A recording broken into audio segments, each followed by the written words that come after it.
Welcome to movie mind.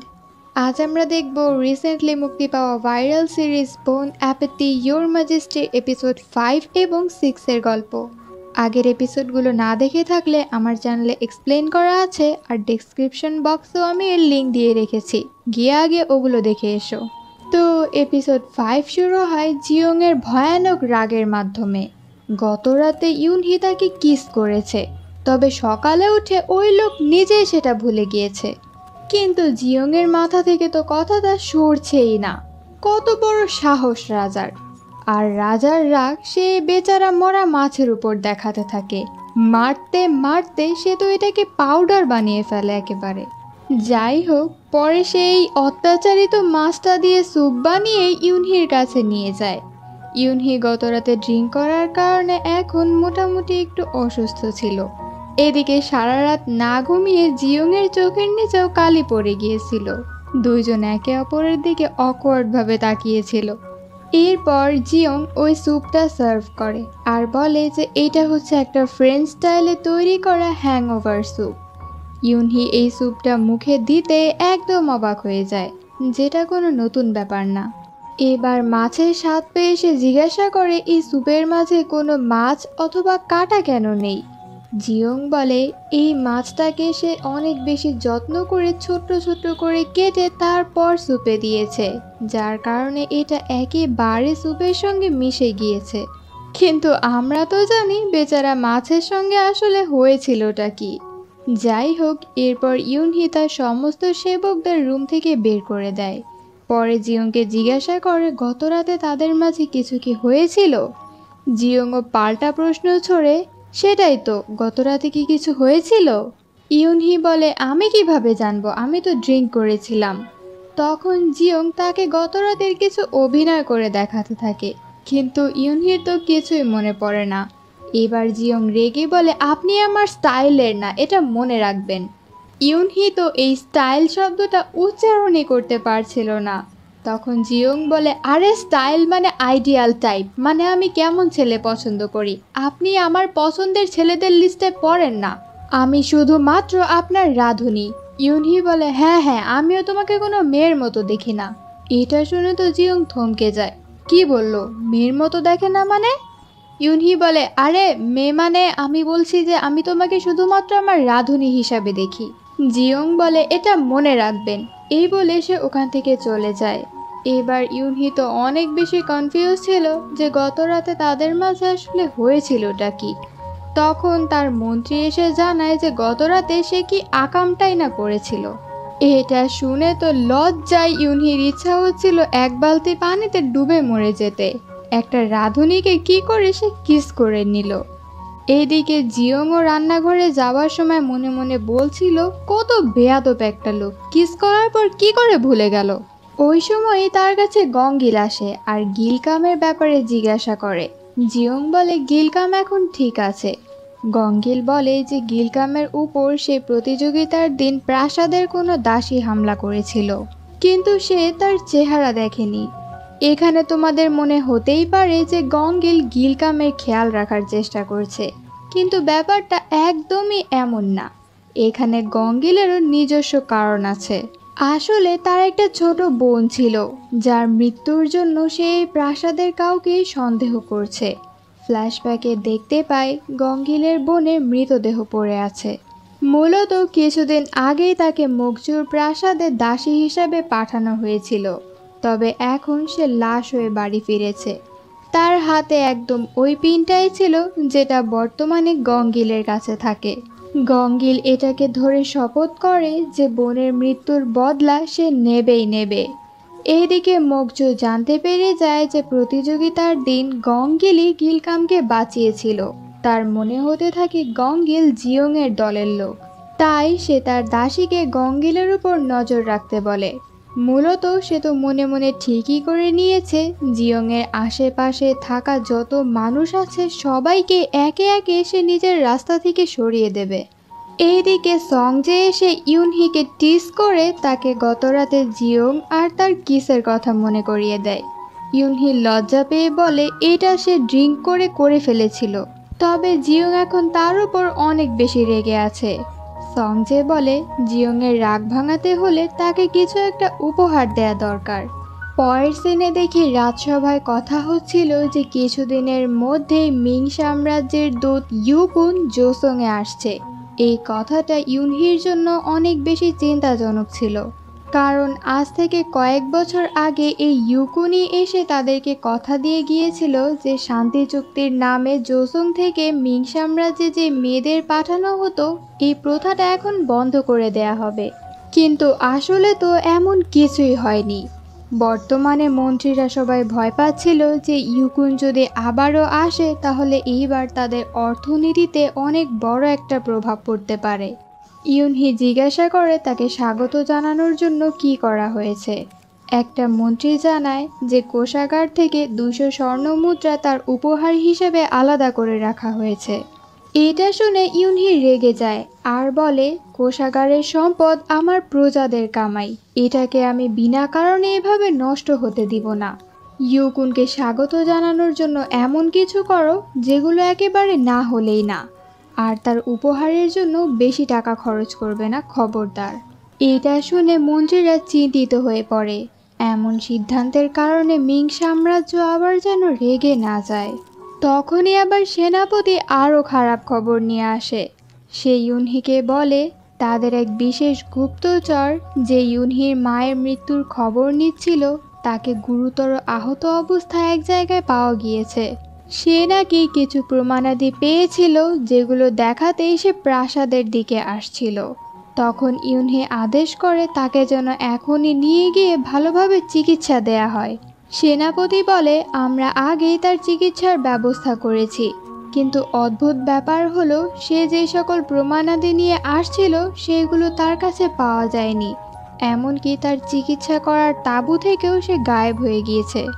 তবে সেখানে কোনো ধস্তাধস্তির চিহ্ন ছিল না, তার মানে হতে পারে সে নিজে থেকেই ওখান থেকে পালিয়ে গিয়েছে। এটা শুনে ইউনহি বুঝতে পারে যে তাদের এই গোপন মিশনের ব্যাপারে প্রতিদ্বন্দ্বীরা জেনে গিয়েছে, তাই তাদের আরও বেশি সতর্ক থাকতে হবে। এরপরে সে তার অনুগত কয়েকজন সেপাইকে পাঠিয়ে দেয় এই ব্যাপারে ইনভেস্টিগেশন করার জন্য। তবে এই ঘটনাতে ইউনহি অনেক বেশি আপসেট হয়ে পড়েছিল। প্রাসাদের এই 4 দেয়ালের মাঝে সে যেন কিছুতেই শান্তিতে থাকতে পারে না। তখনই হঠাৎ তার জিয়ংয়ের কথা মনে পড়ে। এই জাহান্নামের মধ্যে খাবার খাওয়ার সময়টুকুই ওই সময় যখন জিয়ং একটু শান্তি অনুভব করে। নিজের অজান্তেই সে রান্নাঘরের দিকে যেতে থাকে। এই দিকে দেখি মকজু তৈরি হচ্ছিল ইউনহির কাছে যাওয়ার জন্য। তবে ইউনহি তো স্পষ্টভাবে জানিয়ে দিয়েছে সে এখন কারোর সঙ্গে দেখা করবে না। এর মাঝে দাসী এসে তাকে তার এবং জিয়ংয়ের কিসের কথাও জানিয়ে দেয়। এটা শুনে তো মকজু অনেক বেশি রেগে যায় আর ভাবতে থাকে জিয়ং ইউনহিকে তার কাছ থেকে কেড়ে নেবার চেষ্টা করছে। তাই এবার সেও ঠিক করে সেও পিছু হটবে না। এইদিকে ইউনহি জানিয়ে দেয় সে আজ রাতের খাবার খাবে না। এটা যখন রাঁধুনিরা জানতে পারে তারা তো অনেক বেশি অবাক হয়ে যায়, কারণ এটাই প্রথমবার ছিল যখন ইউনহি খাবার খেতে মানা করে দিয়েছে। জিয়ং বলে রাজা যতই মানা করুক সে তার জন্য খাবার রান্না করবেই। হতেও পারে একটু পরে রাজার মত বদলে যাবে। এইদিকে দেখি ইউনহি একা একা তার রুমে বসে তার মায়ের কথা মনে করছিল। সে ওই দিনের কথা মনে করে যেই দিন তার মাকে প্রাসাদ থেকে বের করে দেয়া হচ্ছিল। এই কথাগুলো মনে করে তার মনটা আরো বেশি খারাপ হয়ে যায়। ওই সময় তার আবারও জিয়ংয়ের কথা মনে পড়ে, যে রাতে সে তার জন্য নুডলস রান্না করে এনেছিল। এইদিকে দেখি গিলকাম আর জিয়ং ক্লান্ত হয়ে তাদের রুমের দিকে আসছিল। গিলকাম জিয়ংয়ের কাঁধে মাসাজ করে দিয়ে বলে, তুমি আজ অনেক কাজ করেছো। জিয়ংও বলে, তুমিও। এই বলে সে ঘরের বাইরে বসে পড়ে। গিলকাম জিজ্ঞাসা করে সে এখানে কেন বসেছে। জিয়ং বলে সে এখানে বসে কিছুক্ষণ বাতাস খাবে। গিলকাম যেন গিয়ে ঘুমিয়ে পড়ে। তখন গিলকামও তাকে বেশি দেরি করতে না বলে রুমে চলে যায়। এরপর জিয়ং একা একা বসে ভাবতে থাকে, কি অদ্ভুত তাই না, কিছুদিন আগেই তো আমি ফ্রান্সে গিয়ে 3 স্টার মিশেলিন শেফ কম্পিটিশন জিতেছিলাম, আর এখন আমার কি অবস্থা। ওই কথাগুলো ভাবলে মনে হয় যেন ওইসব আমার আগের জন্মের ঘটনা ছিল। আর বাবা, সেও তো মনে হয় আমাকে পাগলের মতো হয়ে চারদিকে খুঁজে বেড়াচ্ছে। এইসব বলতে বলতে মন খারাপ করে চাঁদের দিকে তাকালে সেইখানে সে ইউনহিকে দেখতে পায়। এটা দেখে তো বেচারি একদম আটকে ওঠে। এইসব কি হচ্ছে? সে ইউনহিকে কেন চাঁদের মাঝে দেখছে? এইদিকে ইউনহিও জিয়ংয়ের কথাই ভাবছিল। তখন হঠাৎই ক্ষুধায় তার পেটটা ডেকে ওঠে। সাথে সাথে সে তার মন্ত্রীকে ডেকে খাবারের ব্যবস্থা করতে বলে। পরের সিনে দেখি জিয়ং তার জন্য খাবার নিয়ে আসে। আজ সে তার জন্য চিকেন স্যুপ রান্না করেছে। এটা খেয়ে ইউনহির অনেক ভালো লাগে। এরপর যখনই সে জিয়ংয়ের দিকে তাকায় তার হার্টবিট ফাস্ট হয়ে যায়। পরদিনও মগজু জিয়ংয়ের উপর রেগেছিল।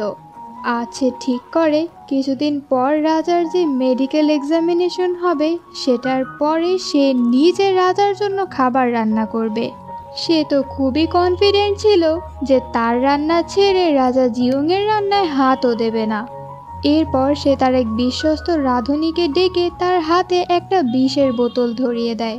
পরে জানা যায় যে রাজকুমার জেসাং প্রাসাদে আসবে, তাই একটা বিশেষ দাওয়াতের ঘোষণা করা হয়।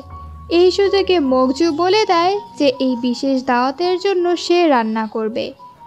এইটা এসে রাঁধুনিদের জানানো হলে জিয়ং বলে সে রাজার কাছ থেকে কোনো কথা শোনেনি, আর রাজা ইদানিং তার হাতের খাবার ছাড়া আর কারো হাতেরটা খায় না, তাই সেও রান্না করবে।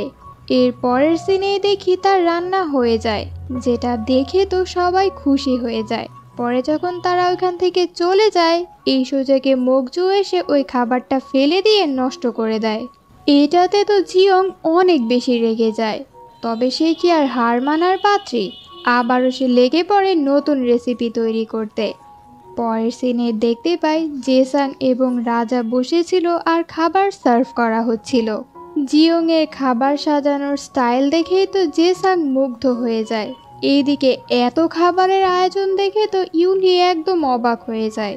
তার এক্সামিনেশনের পর এত খাবার সে কি খেতে পারবে? যাই হোক, এরপর সে দেখে যে মগজু তার জন্য ঠান্ডা চিকেন স্যুপ তৈরি করেছে, যেটা সাথে সাথে সে খেতে মানা করে দেয় আর বলে যে ডক্টর আজ তাকে ঠান্ডা খেতে মানা করে দিয়েছে। মানে তার তো শুধু একটা বাহানা চাই জিয়ং এর খাবার টেস্ট করার জন্য।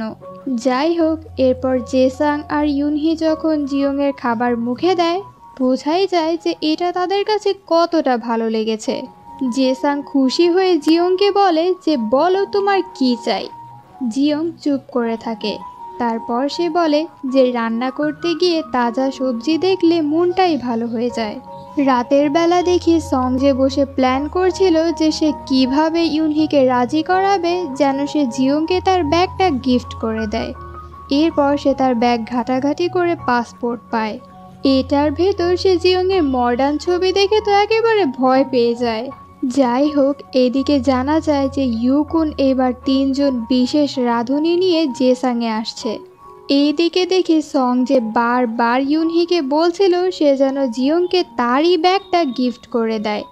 তবে ইউনহির মাথায় তো ঘুরছিল যে সে জিয়ংকে শাহী বাগান গিফট করবে। সে ওইখানে জিয়ংকে নিয়ে যায়। জিয়ং এত তাজা শাকসবজি দেখে তো অনেক বেশি খুশি হয়ে যায়। ইউনহি বলে এবার এসব তাজা সবজি দিয়ে রান্না করতে তোমার ভালো লাগবে।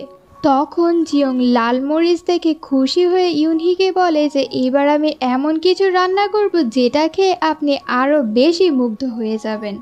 এরপরে ইউনহি তাকে তার ব্যাগটা ফিরিয়ে দেয় আর ওই কিসের জন্য তার কাছে ক্ষমা চায়। ব্যাগটা পেয়ে জিয়ং তো অনেক বেশি খুশি হয়ে যায় আর এক্সাইটমেন্টের ঠেলায় সে ইউনহিকে জড়িয়ে ধরে। পরে ইউনহি তাকে সরিয়ে দেয়। তবে জিয়ং তো কনফিউজ হয়ে তার দিকে এগোতে থাকে আর ইউনহি পেছাতে থাকে। এভাবে করতে গিয়ে সে পড়েই যাচ্ছিল। তবে তাকে বাঁচাতে জিয়ং তার জামার হাতা ধরে নেয়, যার ফলে সে এবার ইউনহির বুকের উপর পড়ে যায়। এরপরে সে ফিল্মি রোমান্টিক মোমেন্টটা ক্রিয়েট হয়ে যায়। তবে একটু পর লজ্জা পেয়ে তারা সরে যায়। তখন ইউনহি নোটিস করে যে জিয়ং এর হাতে কেটে গিয়েছে, তাই সে তার ক্ষতস্থানে ফু দিয়ে দিতে থাকে আর জিজ্ঞাসা করে সে কি ডাক্তার ডাকবে। জিয়ং হেসে বলে এমন ছোটখাটো ব্যথা তার জন্য কিছুই না। রান্না করতে গিয়ে রাঁধুনিদের এমন অনেক ব্যথা লাগে। এটা শুনে ইউনহি অবাক হয়ে বলে, সত্যি?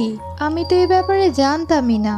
আচ্ছা, আমি কি রান্নাঘরের সমস্ত ছুরি বদলে দেব? এটাতে জিয়ং হেসে মানা করে দেয়। তারপর সিরিয়াস মুখ নিয়ে বলে যে আমি এখন আমার ব্যাগ পেয়ে গিয়েছি, তাই খুব দ্রুতই আমি আমার বাড়ি ফিরে যেতে পারবো। ইউনহি অবাক হয়ে যায়। জিয়ং তাকে বুঝিয়ে বলে যে তার ব্যাগে একটা বিশেষ বই আছে, যেই বইয়ের মাধ্যমে সে এখানে এসেছিল, আর এই বই তাকে আবার তার পৃথিবীতে নিয়ে যাবে। তবে তার মাথায় বাজ তো পড়ে তখন, যখন সে বুঝতে পারে ব্যাগে ওই বইটা নেই। সে তো ছটফট করতে থাকে আর ইউনহিকে জিজ্ঞাসা করে এই ব্যাগটা আপনাকে কে এনে দিয়েছিল। ইউনহি বলে ব্যাগটা জঙ্গল থেকে আমি আনিয়ে রেখেছিলাম, তবে এখানে আসার আগে সংজে আমার হাতে এই ব্যাগ ধরিয়ে দিয়েছিল। পরের সিনে দেখতে পায় তারা দুইজন সংজেকে জিজ্ঞাসাবাদ করছে। সংজে বলে সে যখন এই ব্যাগটা ধরেছিল তখন এটাতে কোনো বই ছিল না। তখন ইউনহি বলে হয়তোবা পাহাড় থেকে ফেলে দেওয়ার সময় ওই বইটা ব্যাগ থেকে বেরিয়ে গিয়েছিল। তবে জিয়ং এই কথাটা মানতে পারছিল না, কারণ তার পাসপোর্ট আর লিপস্টিকের মতো ছোট ছোট জিনিসই ব্যাগে রয়ে গিয়েছে, অথচ সে বইটা পড়ে গিয়েছে। তখন ইউনহি তাকে সান্ত্বনা দিয়ে বলে যে ইউকুন চলে যাবার পরপরই সে সমস্ত সৈন্যদের পাঠিয়ে ওই পুরো জঙ্গলটা তল্লাশি দেয়াবে। জিয়ং আস্তে করে বলে ওয়াদা? ইউনহি হেসে বলে ওয়াদা। তবে এই কথাতেও জিয়ংয়ের মনটা ভালো হয় না। যদিও একটু সান্ত্বনা সে পায়, তারপরও সে তো অনেক আশা করেছিল যে এইবার সে তার বাড়ি ফিরে যাবে, বাবাকে দেখতে পাবে আর নিজের জীবনটাকে আবার শুরু করতে পারবে। কিন্তু এখন না জানি কতদিনের জন্য তাকে জোসং পিরিয়ডে থেকে যেতে হবে। সবই তার ভাগ্যের দোষ। এইসব ভাবতে ভাবতে রান্নাঘরে গিয়ে দেখে যে ওখানকার পরিবেশ একদমই আলাদা। সমস্ত রাঁধুনিরা মিলে তার জন্য একটা স্পেশাল ওয়াইন বানিয়েছে, যেটাকে তারা নাম দিয়েছে ঠান্ডা এবং মিষ্টি স্বাদের ওয়াইন। মূলত এই ওয়াইনের মাধ্যমে তারা বোঝাতে চেয়েছে যে ফাইনালি জিয়ংকে তারা তাদের প্রধান রাঁধুনি হিসেবে মেনে নিয়েছে। জিয়ং, যে কিনা সমস্ত ড্রিঙ্কের থেকে নিজেকে এতদিন দূরে রেখেছে, আজ দুঃখে কষ্টে সে একের পর এক ড্রিঙ্ক করে পুরো মাতাল হয়ে যায়। এরপরই সে সমানে গান গাইতে শুরু করে, ইভেন র্যাপও করে আর ডান্সও করে। বাকিরাও তার সঙ্গে একটু তাল মেলাতে চাইছিল, তবে তারা তো কিছু বুঝতেই পারছিল না। তখন জিয়ং তাদের নাচ শেখাতে শুরু করে। দেখতে দেখতে পুরো রান্নাঘরটা একটা কে পপ পার্টিতে পাল্টে যায়। এখানে জিয়ং গান গাওয়ার মাঝে মাঝে তার দুঃখের কথাগুলো বলতে শুরু করে, যে কিভাবে একটা ফালতু বইয়ের কারণে সে ফালতু সময়ে চলে এসেছে। রাতের বেলা জিয়ংয়ের ঘুম ভাঙলে তার তো মনে হতে থাকে কিছু তো একটা গড়বড় সে করেছে। পরে গিলকামকে এই ব্যাপারে জিজ্ঞাসা করলে গিলকাম বড়বড় করে সব কিছু বলে দেয়। এগুলো শুনে তো জিয়ং লজ্জায় লাল হয়ে যায়। বেচারে আজকে মাত্র একটু প্রধান রাঁধুনির সম্মানটা ভালোভাবে পেয়েছিল, আর আজকেই এসব করে সে সব হারিয়ে ফেললো। বেচারি তো অনেক বেশি লজ্জা পেতে থাকে। এদিকে দেখি ইউনহি তখন জিয়ংয়ের কথা ভাবছিল। সে কল্পনা করে ব্যাগটা পাওয়ার পর জিয়ং কিভাবে বলেছিল তাকে তার সময়ে ফিরে যেতে হবে। এখন ফাইনালি ইউনহি বিশ্বাস করতে শুরু করে যে জিয়ং হয়তো সত্যিই বলছিল। তার মনে জিয়ংয়ের জন্য অদ্ভুত ফিলিংস তৈরি হতে থাকে। যাই হোক, পরদিন সকালে রাজসভায় গিয়ে সে অনেক খারাপ একটা খবর পায়। ইউকুন জানিয়েছে সে জোসংয়ের কোনো রাঁধুনির হাতের রান্না খাবে না। যাত্রা পথে তার সঙ্গে যেই রাঁধুনিরা রয়েছে সে তাদের হাতেরটাই খেয়ে এসেছে এবং জোসংয়ে পৌঁছেও তাদের হাতেরটাই খাবে। তাই তাকে স্বাগত জানানোর জন্য যেন কোনো খাবারের আয়োজন না করা হয়। এই কথাটা জোসংয়ের জন্য অনেক বেশি অপমানজনক ছিল। ইউনহি বলতে থাকে সে এসব ইচ্ছা করে করছে আমাকে রাগানোর জন্য, যেন আমি কোনো ভুল সিদ্ধান্ত নেই। মন্ত্রীরা বলে খাবারের আয়োজন না করলে এটা কেমন দেখায়। রাজা যেন খুব দ্রুত মিং সাম্রাজ্য থেকে কিছু রাঁধুনিদের আনিয়ে নেয়। তবে ইউনহি সাফ মানা করে দেয়। সে বলে আমিও দেখব এই খেলা খেলে ও কত দূর এগোয়। এদিকে এই খবরটা রান্নাঘর পর্যন্ত পৌঁছলে সমস্ত রাঁধুনিরা তো চিন্তায় পড়ে যায়। এটা তো তাদের জন্য অপমানজনক ছিল। তারা জানতে পারে যে ইউকুন তার সঙ্গে করে 3 জন বিশেষ রাঁধুনি নিয়ে আসছে, যারা তাদের রান্নার স্কিলের জন্য অনেক বেশি ফেমাস ছিল। তবে জিয়ং তো এই কথায় পাত্তাই দেয় না, কারণ সে জানতো যে এই যুগের রাঁধুনিরা যতই ভালো যতই ফেমাস হোক না কেন, তার মডার্ন যুগের রান্নার কাছে তাদের রান্না কিছুই না। সে বাকি রাঁধুনিদের শান্ত করার জন্য বলে, বড় বড় দাওয়াতে খাবারের স্বাদের থেকে খাবার দেখতে কেমন এটা নিয়ে বেশি আলোচনা হয়, তাই তোমাদের কোনো চিন্তা নেই, এই ব্যাপারটা তোমরা আমার উপর ছেড়ে দাও। পরের সিনে দেখি ইউকুন জোসংয়ে পৌঁছে যায়। ইউনহি তাকে স্বাগত জানায়।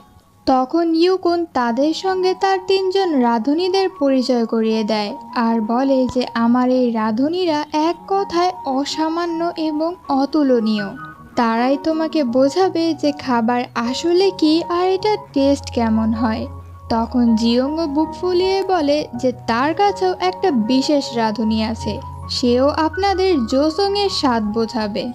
এইভাবে বকবক করতে করতে সেইখানে একটা প্রতিযোগিতার এলান হয়ে যায়, যেটার জন্য জিয়ং ফ্রান্সের একটা বিশেষ মিষ্টি তৈরি করে, যেটা সার্ভ করতে করতে সে বলে যে মিষ্টি যে কারো মন ভালো করে দিতে পারে, আর আপনাকে স্বাগত জানানোর জন্য আমি এটাকে সবচেয়ে বেশি ভালো মনে করেছি। ইউকুন ইউনহিকে জিজ্ঞাসা করে এই প্রতিযোগিতায় তারা হেরে গেলে কি মূল্য দিবে।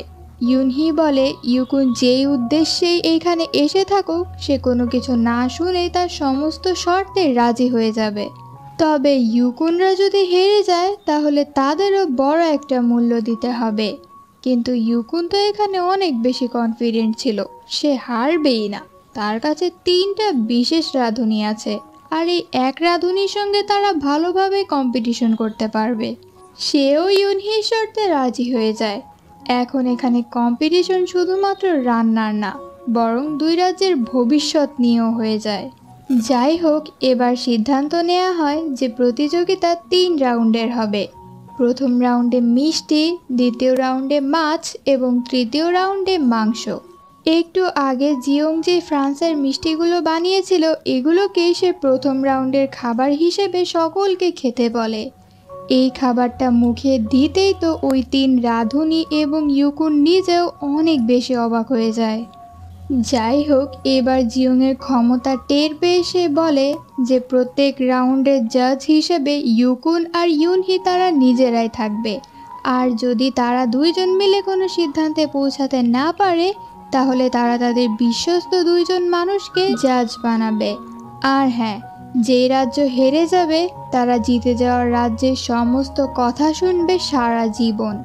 ইউনহি জানতো এইটা একটা ফাঁদ ছিল, তারপরও সে জিয়ংয়ের উপর ভরসা করে এটাতে রাজি হয়ে যায়। এইটা দেখে তো জিয়ং অনেক বেশি রেগে যায়। পরে সে ইউনহিকে ডেকে বলে যে এত বড় একটা ব্যাপারে সে কোনো কথাবার্তা না বলে কি করে রাজি হয়ে গেল। ইউনহি বলে যে এটা রাজনীতি, আর রাজনীতিতে 2-একটা রিস্ক নিতেই হয়। সে জিয়ংয়ের খাবারের উপর ভরসা করে এই রিস্কটা নিল। জিয়ং এখন জোসংয়ের প্রধান রাঁধুনি, তাই দেশকে বাঁচানোর দায়িত্ব এখন তার। এছাড়াও সে আরও একটা শর্ত জুড়ে দেয়। সে তো বলেছিল যে জিয়ং জিতে গেলে সে তাকে তার বইটা খুঁজে এনে দেবে এবং তাকে ভবিষ্যতে যেতে সাহায্য করবে। তবে যদি সে হেরে যায় তাহলে তাকে মৃত্যুদণ্ড দেওয়া হবে। এটা শুনে তো জিয়ংয়ের মেজাজটাই খারাপ হয়ে যায়। প্রথমে কম্পিটিশন ছিল রান্নার, তারপরে 2 রাজ্য এটার মাঝে জড়ালো, আর এখন কিনা তার জীবন নিয়ে টানাটানি লেগেছে। এইদিকে দেখি মগজু আর জেসাং মিলে জিয়ংয়ের বানানো সেই মিষ্টিটা খায়। এটা খেয়ে তো মগজু অনেক বেশি অবাক হয়ে যায়, কিন্তু তারপরেও সে বলে যে এটা অনেক বেশি মিষ্টি, জিয়ং কোনো রান্নাই ভালোভাবে করতে পারে না। মানে তার তো হলো জিয়ংকে নিয়ে সমস্যা, খুদ বের না করলে কি আর তার দিন যাবে? জেসাংই বা কি বলবে, সে তো জানতোই মগজুর সমস্যা কি। তখন সে বলে ওঠে যে এই প্রতিযোগিতায় যে শর্তগুলো দেয়া হয়েছে এগুলো অনেক বেশি ভয়ঙ্কর। যদি তারা এখানে হেরে যায় তাহলে মিং সম্রাট চাইলেই তাদের পুরো রাজ্যের উপর দখল নিয়ে নিতে পারবে। এইদিকে দেখে ইউনহির মন্ত্রিসভার এক মন্ত্রী ইউকোনের কাছে যায় আর বলে যে তার রাঁধুনিরা যেন যে কোনোভাবে জোসংকে এই কম্পিটিশনে হারিয়ে দেয়। ইউকোন বলে সে তার নিজের রাজ্যের ব্যাপারে এমন কিভাবে বলতে পারে। মন্ত্রী বলে রাজ্য নিয়ে তার মাথা ব্যথা নেই, সে তো ইউনহিকে সিংহাসন থেকে নামাতে চায়। ইউকোন রাজি হয়ে যায়, এরপর বলে যে এটাতে তারা কি পাবে। মন্ত্রী বলে এই কম্পিটিশনে যেন ইউকুনরা জেতে এই ব্যাপারে সে সম্পূর্ণ খেয়াল রাখবে। এই কথাটা আবার গঙ্গিল শুনে ফেলে আর দ্রুত গিয়ে ইউনহিকে জানায়। এইদিকে দেখে জিয়ং প্রতিযোগিতার পরবর্তী রান্নার জন্য একটা বিশেষ মশলা খুঁজছিল, যেটা কিনা এই রান্নাঘরে ছিল না। তাই সে তখনই ইউনহির কাছে চলে যায় আর তার কাছে অনুমতি চায় নিজে সে মিলে যাবে। ইউনহি কারণ জিজ্ঞাসা করলে সে বলে যে সে যে মশলাটা খুঁজছে এটা শুধু বললেই তারা বানাতে পারবে না, বরং তাকে নিজে মিলে গিয়ে এটা দেখাতে হবে যে কি করে বানাতে হবে। ইউনহি বলে সেও তার সাথে যাবে। এখন রাজা নিজে শুধুমাত্র রান্নার কাজে প্রাসাদ থেকে বের হবে, এই ব্যাপারটা নাকি ভালো কিছু ছিল না। তাই মন্ত্রিসভায় এটা নিয়ে হই হুল্লোড় পড়ে যায়। এদিকে জিয়ং বলে না, আপনি আমার সঙ্গে যেতে পারবেন না, আমার কাছে পরার মতো ভালো কাপড় নেই, আপনার সঙ্গে আমি কি করে যেতে পারি। ইউনহি বলে যেগুলো আছে সেগুলোই পরে নাও, আমরা সাধারণ মানুষের বেশ ধরে তারপর যাব। জিয়ং বলে আমার কাছে তো আমার নিজের কাপড় পর্যন্ত নেই, আমি তো গিলকামের কাপড় পরি। তখন ইউনহি বলে আরে তুমি কি ফকির নাকি, আমার সাথে এসো। এরপর সে দাসীদের আদেশ করে জিয়ংয়ের জন্য সুন্দর সুন্দর হানবুক নিয়ে আসতে এবং সে নিজে বসে থেকে জিয়ংকে একটা একটা করে হানবুক ট্রাই করতে বলে। বেচারি এত হাজার হাজার বার করে হানবুক পাল্টাচ্ছে, তবে ইউনহির তো একটাও ভালো লাগছে না। অবশেষে সে যখন একটা মিষ্টি কালারের হানবুক পরে, এটা দেখে তো ইউনহি একেবারে আকাশে উঠে যায়। জিয়ংকে অনেক বেশি সুন্দর লাগছিল, ইউনহি অবাক হয়ে তাকেই দেখতে থাকে। যাই হোক, এরপরে তারা তাদের সিক্রেট মিশনে নেমে পড়ে। বোঝায় যাচ্ছিল জিয়ংয়ের সঙ্গে বেরোতে পেরে ইউনহি অনেক বেশি খুশি ছিল। সে তো এখানে জিয়ংয়ের জন্য অনেক কিছু কেনাকাটা করে, যার বিপরীতে জিয়ং তাকে আইরিস ফুল দেবে বলে। এরপর সে যখন একটা দোকানে শুকনো মরিচ দেখছিল, এই সুযোগে ইউনহি তার জন্য একটা জেড পেন্ডেন্ট কিনে নেয়, কারণ সে দেখেছিল যে জিয়ং কিছুক্ষণ আগে এটা ধরেছিল। মূলত জিয়ংয়ের হারিয়ে যাওয়া বইয়ের সাথে এই জেড পেন্ডেন্ট লাগানো ছিল, তাই এটা চিনতে পেরে জিয়ং এই বইটা ধরেছিল। যাই হোক, বাজারে হাঁটতে হাঁটতে একটা ঠেলা গাড়ি জিয়ংকে ধাক্কা দিতে গেলে ইউনহি তাকে বাঁচিয়ে নেয়।